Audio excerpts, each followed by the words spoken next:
Supreme ಕೋರ್ಟ್ನ ಮುಖ್ಯ ನ್ಯಾಯಮೂರ್ತಿಗಳ ಮೇಲೆ ಶೂ ಎಸೆತವನ್ನು ಖಂಡಿಸಿ ಕ್ರಮ ಕೈಗೊಳ್ಳುವಂತೆ ಅಂಬೇಡ್ಕರ್ ಸಂಘ ಮತ್ತು ಡಿಎಸ್ಎಸ್ ಒತ್ತಾಯ.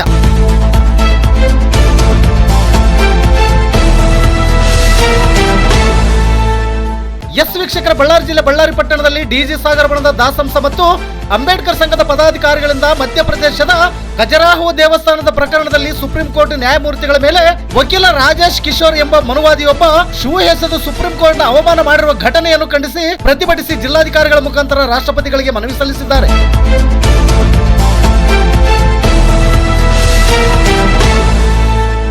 ಈ ಸಂದರ್ಭದಲ್ಲಿ ಕರ್ನಾಟಕ ದಲಿತ ಸಂಘರ್ಷ ಸಮಿತಿಯ ಡಿಜಿ ಸಾಗರ ಬಣದ ಜಿಲ್ಲಾಧ್ಯಕ್ಷರಾದ ಎ ಮಾನಯ್ಯರವರು ಮಾತನಾಡಿ, ಹೀನ ಕೃತ್ಯವೆಸಗಿದ ಮನುವಾದಿ ರಾಕೇಶ್ ಕಿಶೋರನನ್ನು ಕಠಿಣ ಶಿಕ್ಷೆಗೆ ಗುರಿಪಡಿಸಬೇಕೆಂದು ಆಗ್ರಹಿಸಿದರು. ಜಿಲ್ಲಾಧಿಕಾರಿಗಳ ಮೂಲಕ ರಾಷ್ಟ್ರಪತಿ ದ್ರೌಪದಿ ಮುರ್ಮುರವರಿಗೆ ಪತ್ರವನ್ನು ರವಾನಿಸಿ ಮಾತನಾಡಿ, RSS ಕಾರ್ಯಕ್ರಮವೊಂದರಲ್ಲಿ ಭಾಗವಹಿಸಲು ನಿರಾಕರಿಸಿದ ಗವಾಯಿಯವರ ಮೇಲೆ ದ್ವೇಷದಿಂದ ಈ ರೀತಿಯ ದುಷ್ಕೃತ್ಯವೆಸಗಿದ್ದು ಘಟನೆಗೆ ಕಾರಣವಾದ ಮನುವಾದಿ ಕಿಶೋರ್ ಎನ್ನುವ ದ್ರೋಹಿ ನ್ಯಾಯಮೂರ್ತಿಗಳ ಮೇಲೆ ಸೂ ಎಸೆದು ಸನಾತನ ಧರ್ಮಕ್ಕೆ ಅವಮಾನ ಮಾಡಿದರೆ ಸಹಿಸುವುದಿಲ್ಲ ಎಂಬ ಉದ್ದಟತನದ ಹೇಳಿಕೆಯನ್ನು ನೀಡಿದ್ದಾನೆ. ಇಂಥ ಹೀನ ಕೃತ್ಯ ಎಸಗಿದ ದೇಶದ್ರೋಹಿ ಸಂವಿಧಾನ ದ್ರೋಹಿ ಕಿಶೋರನನ್ನು ಕಠಿಣ ಶಿಕ್ಷೆಗೆ ಗುರಿಪಡಿಸಬೇಕೆಂದು ತೀವ್ರವಾಗಿ ಆಗ್ರಹಿಸಿದರು. ಈ ಸಂದರ್ಭದಲ್ಲಿ ಅಂಬೇಡ್ಕರ್ ಸಂಘದ ವತಿಯಿಂದ ಜಿಲ್ಲಾಧಿಕಾರಿಗಳ ಮೂಲಕ ಪ್ರಧಾನಿ ನರೇಂದ್ರ ಮೋದಿ ಅವರಿಗೆ ಮನವಿ ಪತ್ರವನ್ನು ಸಲ್ಲಿಸಿ ಸರ್ವೋಚ್ಚ ನ್ಯಾಯಾಲಯದ ಮುಖ್ಯ ನ್ಯಾಯಮೂರ್ತಿಗಳು ಕೇವಲ ದಲಿತ ಎಂಬ ಕಾರಣದಿಂದ ಅವರ ಮೇಲೆ ಸನಾತನಿ ವಕೀಲನೊಬ್ಬ ಶೂ ಎಸೆದ ಅವಮಾನ ಎಸಗಿದ್ದಾನೆ. ಗವಾಯಿ ಅವರು ಏಕಾಂಗಿಯಲ್ಲ, ಅವರ ಹಿಂದೆ ದೇಶದ ಜನತೆ ಇದೆ. ದೇಶದ ಅತ್ಯುನ್ನತ ನ್ಯಾಯಾಂಗ ವ್ಯವಸ್ಥೆಗೆ ಅವಮಾನ ಮಾಡಿದ ಕಿಶೋರ್ಗೆ ಕಠಿಣ ಶಿಕ್ಷೆಯನ್ನು ವಿಧಿಸಬೇಕೆಂದು ಒತ್ತಾಯಿಸಿದರು.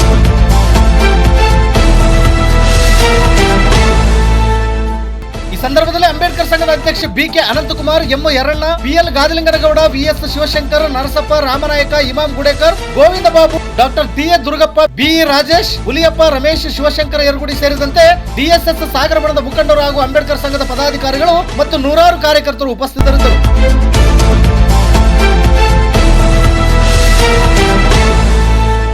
ನಿತ್ಯ ನಿರಂತರ ಸುದ್ದಿಗಾಗಿ ಗರುಡ ನ್ಯೂಸ್ ವೀಕ್ಷಿಸಿ. ವರದಿಗಾರರು ಮಲ್ಲಿಕಾರ್ಜುನ ಹರಿವಾಣ. ಇದು ಗರುಡ ನ್ಯೂಸ್. ನಾನು ಮಲ್ಲೇಶ್ ಕಮತೂರು.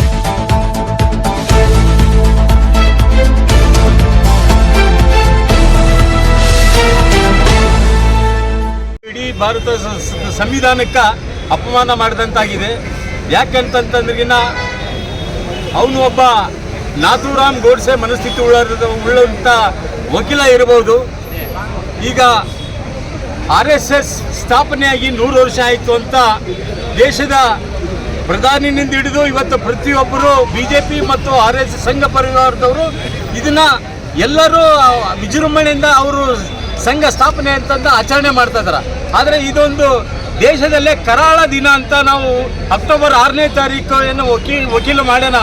ಆ ಒಂದು ಕೃತ್ಯ ಇದು ದೇಶದ ಸಂವಿಧಾನ ಮತ್ತು ಪ್ರಜಾಪ್ರಭುತ್ವಕ್ಕೆ ಮಾಡಿರ್ತಕ್ಕಂಥ ಅವಮಾನ. ಇದರ ಹಿಂದುಗಡೆ ಸಂಘ ಪರಿವಾರ ಮತ್ತು BJP ಇದೆ ಅಂತೇಳಿ ಅನ್ನಿಸ್ತಾ ಇದೆ. ಯಾಕಂತಂದರೆ BJPಯ ಯಾವೊಬ್ಬ ನಾಯಕ ಖಂಡಿಸ್ತಾ ಇಲ್ಲ ಮತ್ತು ದೇಶದ ಪ್ರಧಾನಮಂತ್ರಿಗಳು 9 ಗಂಟೆ ಆದ ಮೇಲೆ ಅದನ್ನು ಖಂಡನೆ ಮಾಡ್ತಕ್ಕಂಥ ಕೆಲಸ ಮಾಡ್ತಾ ಇದ್ದಾರೆ. ಗೃಹ ಸಚಿವರು ಕೂಡ ಖಂಡನೆ ಮಾಡಿಲ್ಲ ಮತ್ತು RSSನ ಮುಖ್ಯಸ್ಥರಾದ ಮೋಹನ್ ಭಾಗವತರು ಕೂಡ ಖಂಡನೆ ಕೂಡ ಮಾಡೋಕ್ಕಾಗ್ತಾ ಇಲ್ಲ ಅಂತಂದ್ರಿಗಿನ ನಮಗೆ ಯಾಕೋ ಇದ್ರ ಹಿಂದುಗಡೆ ಸಂಘ ಪರಿವಾರನೇ ಇರಬಹುದು ಅಂತ ನಮಗೆ ಅನುಮಾನ ಬರ್ತದೆ. ಅದಕ್ಕಾಗಿ ಯಾವ ವಕೀಲ ಈ ಒಂದು ಕೃತ್ಯ ಎಸಗಿರ್ತಕ್ಕಂಥ ವಕೀಲನನ್ನು ಅವರು ಶಿಕ್ಷೆಗೆ ಒಳಪಡಿಸಬೇಕು. ಇದ್ರ ಹಿಂದಿರ್ತಕ್ಕಂಥ ಯಾವ ದುಷ್ಟಶಕ್ತಿಗಳಿದ್ದಾರೋ ಅದನ್ನು ಪತ್ತೆ ಹಚ್ಚಿ ಸರ್ಕಾರ ಅವರ ಮೇಲೆ ಕಠಿಣ ಕ್ರಮ ತೆಗಿಬೇಕಂತ ಕರ್ನಾಟಕ ರಾಜ್ಯ ದಲಿತ ಸಂಘರ್ಷ ಸಮಿತಿ ಇದನ್ನ ಕೇಂದ್ರ ಸರ್ಕಾರಕ್ಕೆ ಆಗ್ರಹ ಪಡಿಸ್ತಾ ಇದೆ. ನಮ್ಮ ಹೆಸರು ಎ ಮಾನಯ್ಯ. ಡಾಕ್ಟರ್ ಗಾದಿಲಿಂಗನಗೌಡ, ಬಳ್ಳಾರಿ ಜಿಲ್ಲಾ ಶೋಷಿತ ಸಮುದಾಯಗಳ ಮಹಾ ಒಕ್ಕೂಟದ ಅಧ್ಯಕ್ಷರು. ಬಂಧುಗಳೇ, ಈ ದಿನ ಬಳ್ಳಾರಿ ಜಿಲ್ಲಾ ದಲಿತ ಸಂಘರ್ಷ ಸಮಿತಿ ಹಾಗೂ ಶೋಷಿತ ಸಮುದಾಯಗಳ ಮಹಾ ಒಕ್ಕೂಟದ ಈ ಸಮ್ಮೇಳನ ಇದರಿಂದ ಇವತ್ತು ನಾವು ಬೃಹತ್ ಪ್ರತಿಭಟನೆಯನ್ನು ಹಮ್ಮಿಕೊಂಡಿದ್ದೇವೆ.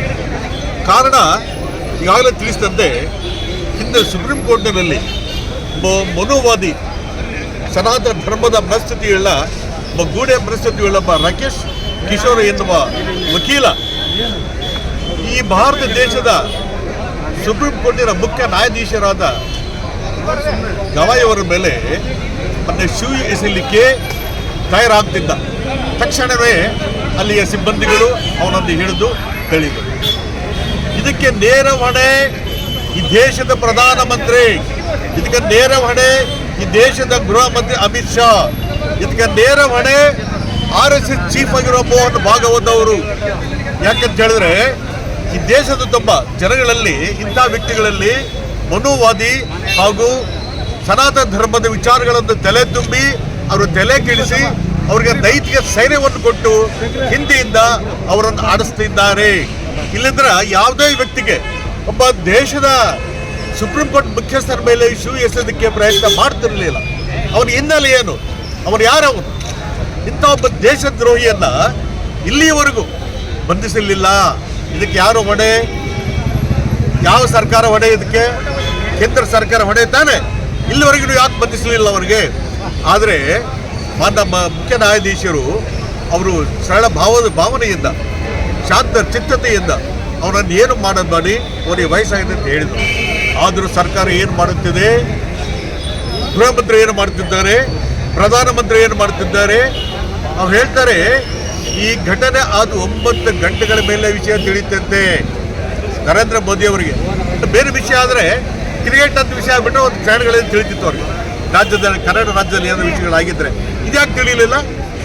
ಅಲ್ಲೇ ಇಲ್ಲ ಸುಪ್ರೀಂ ಕೋರ್ಟ್ ಎಲ್ಲಿ ಯಾವ ಸೆಟ್ಟಲ್ಲಿದೆ? ನಿಮ್ಮ ಡೆಲ್ಲಿಯಲ್ಲಿದೆ ಸ್ವಾಮಿ. ಅದು ತಿಳಿಯಲಿಕ್ಕೆ 9 ಗಂಟೆ ಬೇಕಾಯ್ತಾ? 9 ಗಂಟೆ ತಿಳಿದ ಮೇಲೆ ನರೇಂದ್ರ ಮೋದಿ ಅವರು ಹೇಳ್ತಾರೆ ಇಡೀ ಭಾರತ ದೇಶದ ನಾಗರಿಕರಲ್ಲಿ ಕೆರಳಿದ್ದಾರೆ ಅಂತ ಹೇಳ್ತಾರೆ. ಆದರೆ ಸ್ವಾಮಿ, ನಿಮ್ಮ ಈ ದೇಶದ ಗೃಹ ಮಂತ್ರಿ ಅಮಿತ್ ಶಾ ಕೆರಳಿಲಿಲ್ಲ, ಖಂಡಿಸಲಿಲ್ಲ. ನಿಮ್ಮ ಸರ್ಕಾರದ ಯಾವ ಮಂತ್ರಿಗಳು ಕೆರಳಿಲಿಲ್ಲ, ಖಂಡಿಸಲಿಲ್ಲ. ನಿಮ್ಮ ಬಿಜೆಪಿ ಸರ್ಕಾರದ ಯಾವ ಅಧ್ಯಕ್ಷರು ಕೆರಳಿಲಿಲ್ಲ, ಖಂಡಿಸಲಿಲ್ಲ. ಆದರೂ ನಿಮ್ಮ ಪಕ್ಷದವರು, ಸನಾತನ ಧರ್ಮದವರು, ಮನುಸ್ಮೃತಿಯವರು ಇದನ್ನು ಸಂಭ್ರಮಿಸುತ್ತಿದ್ದಾರೆ. ಈ ಸ್ವಾಮಿ ನರೇಂದ್ರ ಮೋದಿ ಅವರೇ, ಇದಕ್ಕೆ ನಿಮಗೆ ಕೆರಳಿಲಿಲ್ವಾ? ನಿಮಗೆ ಯಾರು ಕೆರಳಿಲಿಲ್ಲ? ಇದು ಕೇವಲ ಒಬ್ಬ ಗಾವಾಗಿಗೆ ಮಾಡಿದ ಅಪಮಾನವಲ್ಲ. ಈ ದೇಶದಲ್ಲಿ ಸುಮಾರು 80% ಇರುವ ಶೋಷಿತ ಸಮುದಾಯಗಳಿಗೂ ದಲಿತ ವರ್ಗಗಳು ಮಾಡಿದ ಅನ್ಯಾಯ, ಅಪಮಾನ. ಇದನ್ನು ನಾವು ತೀವ್ರವಾಗಿ ಖಂಡಿಸುತ್ತೇವೆ. It's not an attack the chief justice of India, but it's an attack on the constitution of India. I appeal to the people to safeguard the constitution for the future generations, and we should all follow the principles of Ambedkar. Educate, unite and agitate. ಸ್ವಾಮಿ, ಈಗಲೂ ನಾವು ಒಂದಾಗದಿದ್ದರೆ ಸಂವಿಧಾನವನ್ನು ಹಿಂದೆ ಹೇಳಿದರು ಅತ್ಯಂತ majority ಮತಗಳನ್ನು ಬದಲು ಮಾಡುತ್ತೇವಂತ. ಇವರು ಅದೇ ಜಾರಿಯಲ್ಲಿದ್ದಾರೆ. ಸಂವಿಧಾನವನ್ನು ಬದಲು ಮಾಡಬಹುದು. ಪ್ರಜಾಪ್ರಭುತ್ವ ಸ್ವಾಮಿ, ನಾವಲ್ಲಿ ಒಂದಾಗಬೇಕು, ಒಗ್ಗಟ್ಟಾಗಬೇಕು. ಇದು ತೀವ್ರವಾಗಿ ಖಂಡಿಸ್ತೇವೆ. ರಾಕೇಶ್ ಕಿಶೋರನ್ನ ಈ ದೋಷದ್ರೋಹಿ ಕೃತ್ಯ ಎಸಗಿದ್ದಾರಲ್ಲ, ಅವನನ್ನು ತೀವ್ರವಾಗಿ ಕೂಡಲೇ ಶೀಘ್ರವಾಗಿ ಅವನನ್ನು ಬಂಧಿಸಬೇಕು, ಶೀಘ್ರ ಕ್ರಮ ತೆಗೆದುಕೊಳ್ಳಬೇಕು. ಇವನ ಹಿಂದೆ ಯಾರಿದ್ದಾರೆ ಎಂಬುದನ್ನು ನೀವು ಶೋಧನೆ ಮಾಡಲೇಬೇಕು. ಜೈ ಹಿಂದ್, ಜೈ ಭೀಮ್. ಧಿಕ್ಕರಿಸಿ ಅವರ ಅವಮಾನ ಪಡಿಸಿರ್ತಕ್ಕಂಥ ಸಿಜೈ ಸನ್ಮಾನ್ಯ ಮುಖ್ಯ ನ್ಯಾಯಮೂರ್ತಿಗಳಾಗಿರ್ತಕ್ಕಂಥ ಭೂಷಣ ಗವಾಯಿ ಸರ್ ಅವರಿಗೆ ನಾವು ಬೆಂಬಲವನ್ನು ನೀಡುತ್ತಾ ಅವರು ಹೊಸ್ತಿರ್ತಕ್ಕಂಥ ಶೂವನ್ನ ಅವರ ಮಕ್ಕದ ಮೇಲೆ, ಇವನ ಕಿಶೋರ್ ಮಕ್ಕದ ಮೇಲೆ ಏರಿಸಿ ಅವನಿಗೆ ನಿಜವಾಗಿರ್ತಕ್ಕಂಥ ಶಿಕ್ಷೆ ನೀಡಬೇಕಂತೇಳಿ ಇದೊಂದು ಕರ್ನಾಟಕ ರಾಜ್ಯ ದಲಿತ ಸಂಘರ್ಷ ಸಮಿತಿಯಿಂದ ನಮ್ಮ ರಾಜ್ಯ ಸಂಚಾಲಕರಾಗಿರ್ತಕ್ಕಂಥ DG ಸಾಗರ್ ಸರ್ ಅವರ ಹೇಳಿಕೆ ಕರೆ ಮೇರೆಗೆ ನಮ್ಮ ಸನ್ಮಾನ್ಯ ರಾಜ್ಯ ಸಂಘಟನಾ ಸಂಚಾಲಕರಾಗಿರ್ತಕ್ಕಂಥ